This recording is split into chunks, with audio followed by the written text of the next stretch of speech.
When my normally adorable cat Biscuit bit my ankle in a playful stalking exercise gone wrong, I washed it with soap and some rubbing alcohol, slapped on a Band-Aid, and went about my day. The next morning, when it was swollen, I told myself it was probably just a hematoma, and went about my day. The next day, when the swelling had increased and red lines started creeping up my leg, I called my doctor. Long story short, I ended up hospitalized for intravenous antibiotics. This is all to say that yes, I'm sort of an idiot, but also to introduce the idea that maybe I minimized my very obvious lymphangitis because I am a man. This week, empirical evidence that men downplay their medical symptoms and that manlier men downplay them even more.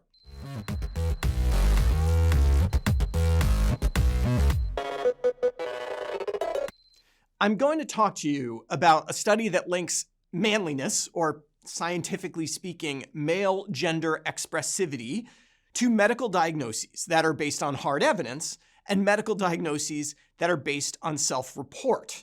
I think you see where this is going, but I want to walk you through the methods here because it's fairly interesting. First things first, this is a study using data from the US National Longitudinal Study of Adolescent to Adult Health. This study enrolled 20,000 adolescents who were in grades 7 to 12 in the 1994 to 1995 school year and has been following them ever since, about 30 years so far. The authors wanted to link early gender roles to longer-term outcomes, so they cut that 20,000 number down to the 4,230 males in the group who had complete follow-up. And now comes the first interesting question. How do you quantify the male gender expressivity of a boy in 7th to 12th grade? There was no survey item that asked them how masculine or manly they felt. What the authors did was look at the surveys that were administered and identify the questions on those surveys where boys and girls gave the most disparate answers. I have some examples here. Some make sense when it comes to gender expressivity. How often do you cry, for example, has a lot of validity for the social construct that is gender. But some questions where boys and girls gave very different answers, like how often do you exercise, don't quite fit that mold. Regardless, this structure allowed the researchers to take individual kids' responses to those questions and combine them into what amounts to a manliness score, how much their answers aligned with the typical male answer.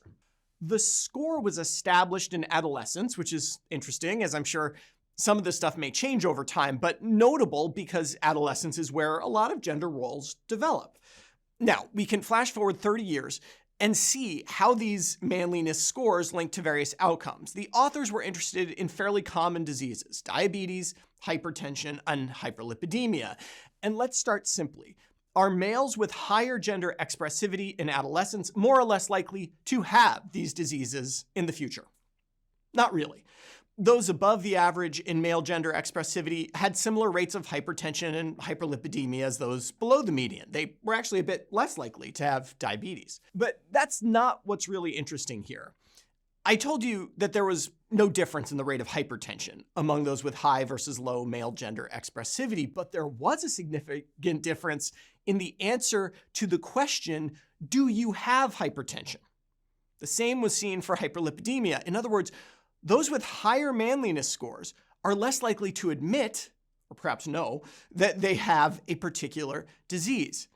You can see the relationship across the manliness spectrum here in a series of adjusted models. The x-axis is that male gender expressivity score, and the y-axis is the percent of people who report having the disease that we know they have based on the actual laboratory tests or vital sign measurements. As manliness increases, the self-report of a given disease decreases. Now, there are some important consequences of this systematic denial. Specifically, men with the diseases of interest who have higher male gender expressivity are less likely to get treatment. And as we all know, the lack of treatment of something like hypertension puts people at risk for bad downstream outcomes.